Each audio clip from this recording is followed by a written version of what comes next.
welcome back to another episode of Those Who Conquer. Today we're going to cover Revelation 13, 1 through 10, which introduces the first of two beasts. Revelation describes these beasts as deriving their power from Satan, who's the dragon. Revelation is warning the people of God that Satan is using these beasts as one of his primary attacks on the church. This is how the dragon is waging war against the faithful on earth in the age between Christ's first coming and his second. Now, some of what I just said probably flies in the face of what many of you have heard about the beasts before. Unfortunately, the prevalence and popularity of dispensationalism in the United States has contributed to a tragic misuse of Revelation on the whole, and Revelation 13 quite specifically. Many popular dispensationalists have argued that the beasts of Revelation 13 are a prediction of two very specific figures who will appear in the final years before the end of the world and Judgment Day. The argument is that this predicts a really terrible, horrific, evil Antichrist figure who will appear at the end and cause intense suffering and persecution of the Christians on that level that hasn't occurred before in human history. That simply doesn't make any sense, however. If Revelation 13 is going to describe some very specific Antichrist figure who will only be around for a couple years at maximum at the very end of human history, how would that benefit John's original recipients of Revelation? Why would he tell a bunch of Christians 2,000 years ago, many of whom were already suffering a great deal for their faith, that someday, thousands of years down the road, a really bad Antichrist figure will come and bring terrible persecution upon Christians then? Why would he do that? How would that help them at all? So to interpret this passage in that way is to completely disregard the original context and the purpose of the passage. That's just foolish. This same principle goes for all of Revelation, by the way. If any interpretation you hear of Revelation would not have made any sense or been applicable to the original audience, then you need to reject that interpretation. But you know what? I've also heard an argument made that the beasts of Revelation are only describing aspects of the original recipient's context and situation in the first century. So that type of interpretation essentially says the text has absolutely nothing to say to any Christian beyond the original audience. I also reject that type of interpretation. Satan has been waging war on Christians through these two beasts since he was cast out of heaven by the first Christ event, and Revelation says later on that these beasts won't be destroyed until the second Christ event. Remember that Revelation is pulling back the curtain to give us a glimpse of the heavenly and spiritual reality behind what we see and experience here on earth. Revelation is drawing our attention to things that may not be immediately obvious here on earth as we look around. So these beasts are an ever-present threat that may take a slightly different form in different times and different contexts. Now, Revelation 13 really is a doozy, and I believe it's incredibly important for our context as Christians in the United States. I will be honest, I may say some things today that some might consider to be quite controversial. I am confident that Revelation 13 does have a very clear application to our current context, but over the years, I have found that most evangelicals don't want to hear it. I started this podcast because I love the church and I want to help to teach Christians in the United States about their identity and calling as kingdom citizens.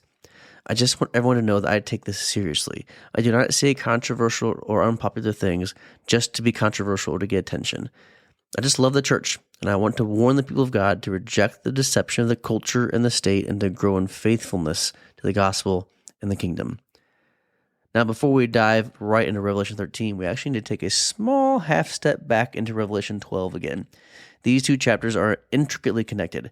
Chapter 12 recounted how at the Christ event, Satan was cast out of heaven and stripped of his power to bring accusations against the people of God. It also described how now that Satan is confined to earth, restricted, his destruction is assured, he's now waging war against the people of God because he knows his time is short.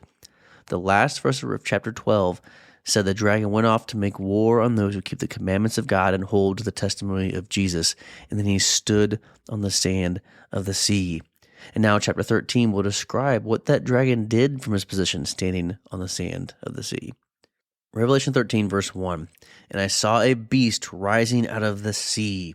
Do you remember what the sea represents in ancient thought? It represented chaos and evil. So in Revelation 4, John saw in the heavenly throne room there's a calm sea like glass before the throne of God. That symbolized how all of evil and chaos is under God's control, under his authority. But now the dragon is down here on earth. In this vision in chapter 13, he's going to bring something truly evil out of the sea here. Pick it back up. It says, "And I saw a beast rising out of the sea with 10 horns and 7 heads, with 10 diadems on its horns and blasphemous names on its heads. And the beast I saw was like a leopard. Its feet were like a bear's. Its mouth was like a lion's mouth. And to it the dragon gave his power and his throne and great authority. One of his heads seemed to have a mortal wound, but its mortal wound was healed. And the whole earth marveled as they followed the beast. And they worshipped the dragon, for he had given his authority to the beast. And they worshipped the beast, saying, 'Who is like the beast, and who can fight against it?'" So in John's vision, he sees the dragon calling up and empowering this horrific beast out of the sea. This beast, like the dragon, has 7 heads and 10 horns. Both 7 and 10 are numbers for completion, but just like the dragon, the completion here is associated with evil, as the rest of the description of this beast makes very clear. The dragon and the beast together have a complete, worldwide evil influence. This beast is evil, fueled by satanic power, and nothing but a threat to the righteous. There's a really interesting aspect of the beast description that I don't know if you noticed, though. Verse 1 said the beast wore 10 diadems on its horns. That's kind of weird, right? Well, you might remember that when we talked about the dragon's description in chapter 12, that he also wore diadems. I referenced Craig Kester and Josephus, who point out that while a diadem in Roman society represented ruling or reigning, it did not necessarily indicate legitimacy. Wearing a diadem could be seen as an illegitimate claim to authority and power. And now here we have the beast wearing diadems, representing his illegitimate claims to power and authority on its horns. As we saw with a lamb in Revelation 5, horns symbolize strength or power. So what does it mean when the beast is described as wearing diadems on its horns? This means it pursues its rule or reign through power. The beast rules by force. The beast reigns through violence. It's quite the opposite of the lamb, right? The lamb conquered and achieved victory through self-sacrifice and non-violence, while the beast conquers through power and force. But again, is this real, legitimate power?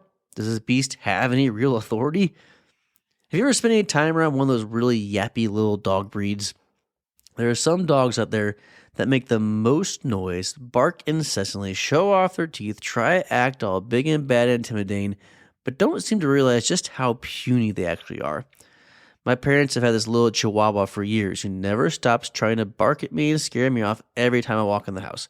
I've been coming by the house for years, often feeding her and taking care of her when my parents are out of town, but she still acts all big and tough and scary every time I walk in the house. But really, what is that little chihuahua going to do to me? I would be a fool to be intimidated by her. Any grown person would be a fool to be intimidated by a tiny little yappy dog like that who has no real power. This is kind of how I think of the power and the authority of the beast here. I mean, verse 2 did say the dragon gave this beast his power, throne, and great authority. That sounds kind of scary. But remember, we already just saw in Revelation 12, the dragon is already defeated and bound for destruction. This dragon has no real power, throne, or authority. So any power or authority this beast claims is illegitimate as well. The point I'm trying to make here is that Revelation wants the reader to understand that to fear, respect, honor, or submit to this beast is utter foolishness because it has no real power or authority. You would be a fool to allow a little yappy dog to intimidate you into submission, and you would be a fool to allow the supposed power of the beast to intimidate you or to impress you. It has no power. John said that those who dwell on the earth, the unrighteous, will marvel at the beast. They'll worship the beast and be impressed by the beast's supposed power and authority, saying, "Who is like the beast and who can fight against it?" The church, though, is implored to see through that deception, to see through the bravado and the false claims of power and authority. This beast is not to be feared or honored. John went on to describe the beast he saw a little bit further. He said it was part leopard, part bear, and part lion. This description is rooted in the book of Daniel. In Daniel 7, Daniel has a vision of 4 different beasts rising out of the sea.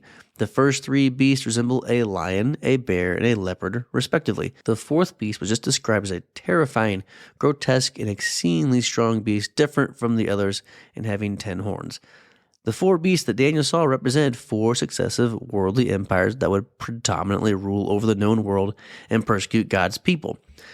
So John takes Daniel's vision of 4 different worldly empires represented by beasts and combines the features from all 4 into one beast here in Revelation 13. This beast is part lion, part bear, part leopard, and it had 10 horns, like the 4th beast of Daniel 7 had.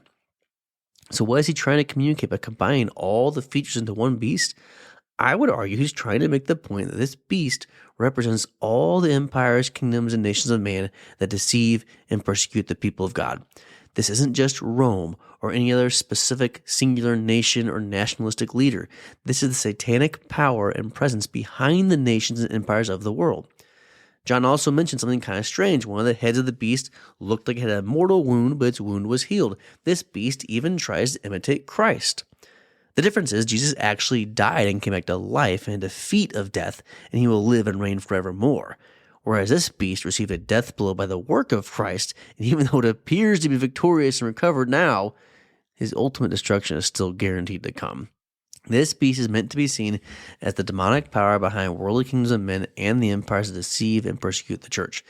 In John's time, this would have assuredly been understood as a reference to the threat that Rome posed to the church, but I cannot side with those who try to say this beast only represents the Roman Empire. The beast is still active today and will be active in warning against the church until Christ returns. Let's read verse 5, where it makes that point absolutely clear. And the beast was given a mouth, uttering haughty and blasphemous words, and it was allowed to exercise authority for 42 months. If you've been following this podcast, you should know what that 42 months means. This is a symbolic way of describing a period of suffering and persecution of the people of God through which they'll be spiritually preserved, though not physically protected. Revelation repeatedly uses 42 months, 3.5 years, 1,260 days, all to describe the period of time between Christ's first coming and his second coming. So this beast is allowed to be active for the entire span of time between Christ's first and second coming. Verse 6, it opened its mouth to utter blasphemies against God, blaspheme his name and his dwelling, that is those who dwell in heaven. Also it was allowed to make war on the saints and to conquer them. Authority was given over every tribe and people and language and nation, and all who dwell on the earth will worship it. Everyone whose name has not been written before the foundation of the world in the book of life of the Lamb who was slain. So what does this beast do? Well, a handful of times John has mentioned blasphemy. This beast, the dragon called out to make war on the church, is a blasphemer. The blasphemy of the beast is mentioned 4 times in the description. I think this is the point John does not want the reader to miss. Blasphemy is something that Roman or emperors did quite regularly. The imperial cult deified Roman emperors and even honored the deity Roma, who represented the Roman Empire itself. There were temples dedicated to Augustus in Rome and Asia Minor. There were Roman coins printed with divine names and emperors on them. Domitian, the reigning emperor at the time of Revelation was written, he even wanted people to refer to him as Lord and God while he was living and reigning. By the end of the 1st century AD, all the cities mentioned in the first couple chapters of Revelation had temples dedicated to the deity of Caesar. And the Emperor Caligula, at one point in time, he even wanted to have a statue of himself set up inside the Holy of Holies at the temple in Jerusalem.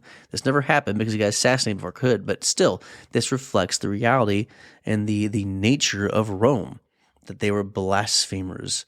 Okay? So this was clearly John's original warning to the churches. He's pleading with the Christians in Asia Minor to see Rome's claims of power and authority for what they were. They were blasphemy. Remember that many Christians he was writing to were under the deception of the beast. Many were participating in the imperial cult. They were honoring Rome. They were viewing themselves as good, loyal Roman citizens, and they simply didn't see a problem with it. John is saying, wake up. You think this is a game.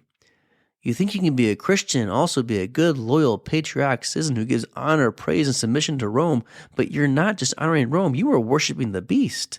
The vision of the first beast is a warning to the Christians living under Roman rule that Rome is empowered by a horrific beast that is empowered by Satan himself to wage war on the church through deception, social seduction, and physical persecution. John said this beast will conquer the saints using the power and authority of the dragon. Once again, we have an interesting contradiction between the beast and the lamb. The beast conquers through violence and deception. His diadems are on his thorns, showing he rules and reigns through power and force. Yet the lamb also conquered, but he conquered through radical self-sacrifice. The beast looks powerful and victorious now, even though his eventual destruction is assured. Yet the Lamb's way of conquering causes him and his saints to look weak and defeated now, while being assured of eternal glory in the new creation. Check out how John ends this vision of the first beast. This is a call for the saints to reject the conquering power of the beast and instead choose to conquer in the way of the Lamb. Chapter 13, verse 9. John says, if anyone has an ear, let him hear. If anyone is to be taken captive, to captivity he goes. If anyone is to be slain with the sword must he be slain. Here is a call for the endurance and faith of the saints. Okay, let's put this final statement in context. So far, this chapter has been giving us a vision of one of the greatest threats the church will face. This beast is horrifying, deceptive, and dangerous. This beast is empowered and unleashed by Satan himself to attack the people of God. Now, after John describes the vision he had of this beast, he takes a moment to step back and speak directly to his readers and tell them precisely how they are to respond when threatened by the beast and his powers. He says, if you're going to be taken captive or slain, then so be it. Here in American culture, where everyone is obsessed with protecting their individual rights, self-defense, self-preservation, obsessed with firearms, this lifestyle and approach that the church is called to is not popular. John recognizes that this wouldn't necessarily be popular even to his original audience, which is probably why he said, this is a call for endurance and faith. I mean, no kidding, right? To willingly submit to imprisonment and death for the sake of the kingdom takes a lot of endurance and faithfulness. Why would the church be called to this type of response to threats? It's just like what I discussed in episode 15 when I talked about the two witnesses. By giving our very lives to the kingdom, we declare and demonstrate the gospel to an unbelieving world. So what is this first beast exactly? I think I've probably made it clear that for the original audience, the presence and threat of the beast was manifest in the Roman Empire. Rome ruled over much of the known world at the time. Rome seemed invincible. Rome ruled through force and violence. Many people literally worshipped Rome and her emperors through the imperial cult. Rome and her emperors committed blasphemy by claiming divine titles for the emperors and divine authority and approval for the empire. And Rome absolutely conquered and persecuted the saints through both social seduction and deception and physical persecution. So the original audience would have 100% identified the power and presence of the beast in the Roman Empire. But we cannot stop there. This first beast, this monumental and satanic threat to the church, cannot be just the Roman Empire. If that were the case, then the beast would have been destroyed and no longer a threat once Rome fell. But remember, in John's vision, he told us the beast had been given authority to operate for 42 months. In Revelation, that means this beast is alive, present, and active now. And later in Revelation 17, we'll see the great prostitute or Babylon, who's also 100% identifiable with the Roman Empire. This great prostitute, who's never said to operate for 42 months, will be described as riding on the beast, but that eventually the beast will throw the prostitute off and devour her. What does that indicate? It indicates the beast is the satanic power behind the great empires and kingdoms of men on earth. As soon as Rome no longer met the beast's purposes, it was destroyed. And the implication is what? The other kingdoms of men will then ride the beast and benefit from the satanic power and authority. Shoot, maybe even more than one nation can be riding the beast at the same time. It's a bit speculative, but I think it seems plausible. This cycle will continue until Christ returns. So let me tell you what I think this means for us today. To borrow the imagery of Revelation 17, I think it's quite likely that the United States of America is riding the first beast of Revelation 13. I believe this horrific, terrible, satanic beast is empowering and using the United States to war against the church. And if you're really angry about what I just said, that's actually evidence I'm probably right. Now, how can I say such a thing? How do I see evidence of the beast's influence here in the United States? Well, let me show you. What were some of the main characteristics and impacts of the beast that we just read about? Number 1, the beast rules and conquers through power and force. The beast wore its diadems, symbolizing reign and rule, on its horns, symbolizing power. The beast extended its rule by power and violence through the whole world. Now, did you know that as of April 2023, the United States is spending more money on the military and defense than the next 10 highest countries combined? Or did you know that as of September 2022, the United States had soldiers deployed in 178 different countries around the world? There are 195 countries in existence in the world. That means the United States has some sort of military presence in 91% of the countries on Earth. And my understanding is also that the United States maintains about 750 military bases in at least 80 countries. That's a military base in 41% of the countries on Earth, which is still a substantial number. So this vision in Revelation of a beast who attempts to exert control or influence over the world through force or a threat of force fits our context quite well. Number 2, we saw the beast blasphemes. Well, what exactly is blasphemy? There are a couple types of blasphemy. The first is probably what most people think of: slander against God, showing contempt for God or a lack of reverence.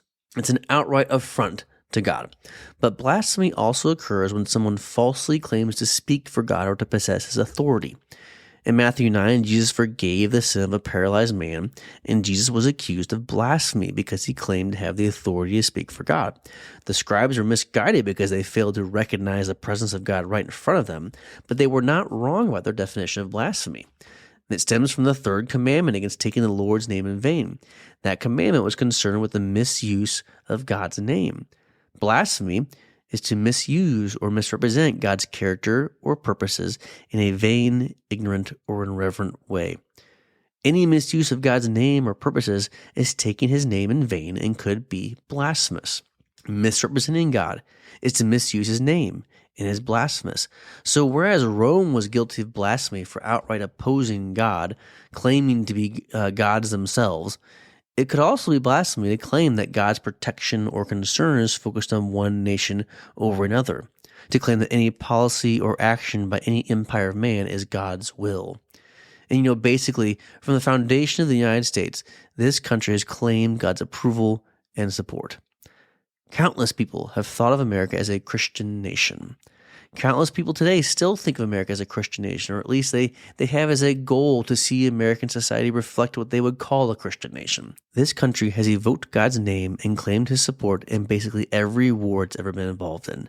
"In God We Trust" is printed on all of our money.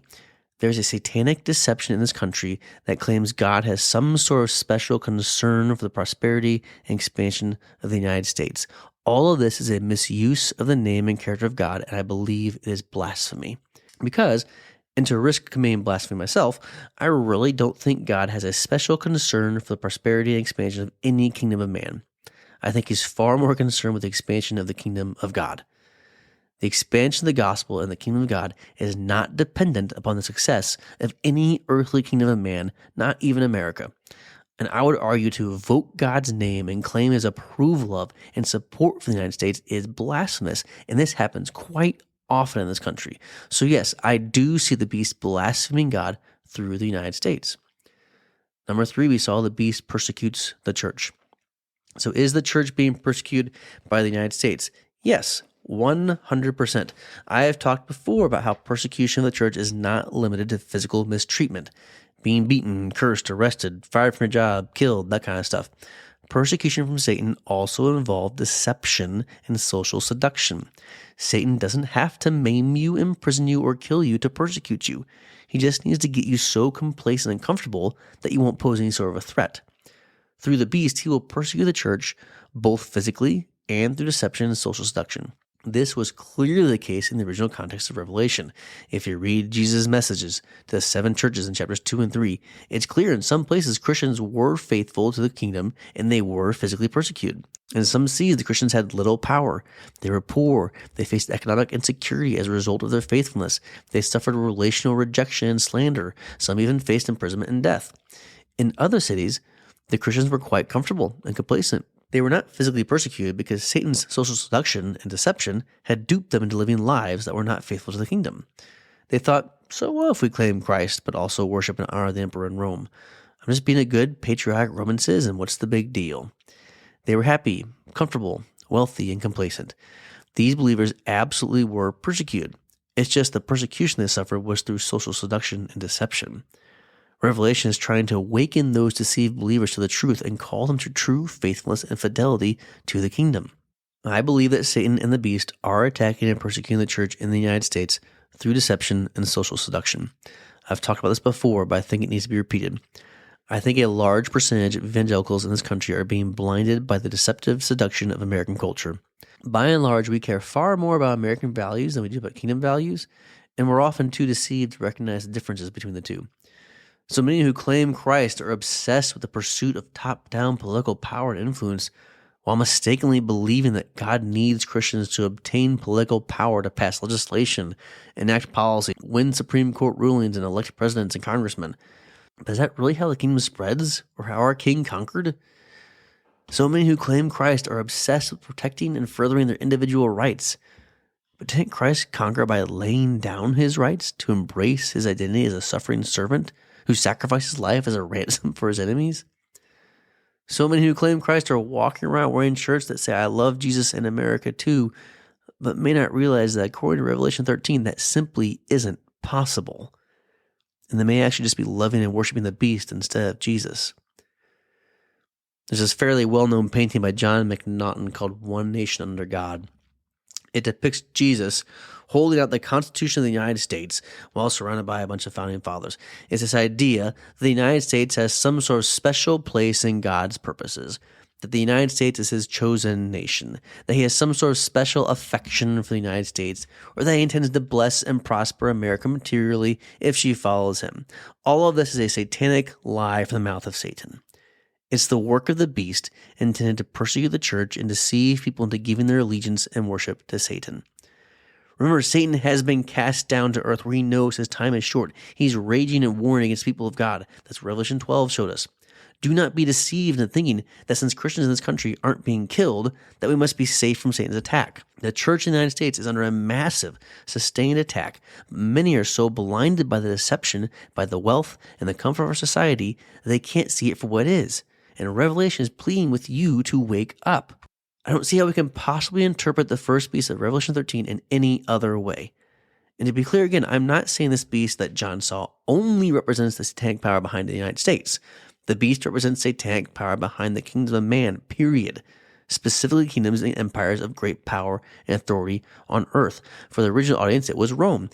But the beast has been raging behind who knows how many other nations since then. And I simply believe the United States is one of the nations being empowered and influenced by the beast now. The vision of the first beast in Revelation 13 is intended to contrast the conquering power of the beast with the conquering lamb. The beast is pictured as a pathetic imitation of the lamb. The beast conquers through power, force, and violence, while the lamb conquered through humility, suffering, and self-sacrifice. The beast suffered what appeared to be a mortal wound, but recovered, while the lamb actually died and came back to life in victory over Satan, sin, and death. The beast appears to have authority over the whole world, but his authority only comes from the dragon, who's already been defeated and has no real authority to give, while the lamb possesses all authority in heaven and on earth as a result of his resurrection. By drawing connections with Daniel's beast, it's clear that John's beast is intended to symbolize the satanic power behind the empires and nations of man. For the original audience, this was Rome. In our current context, the beast has to be identified as the power behind the United States. Revelation views this as a grave threat to the people of God.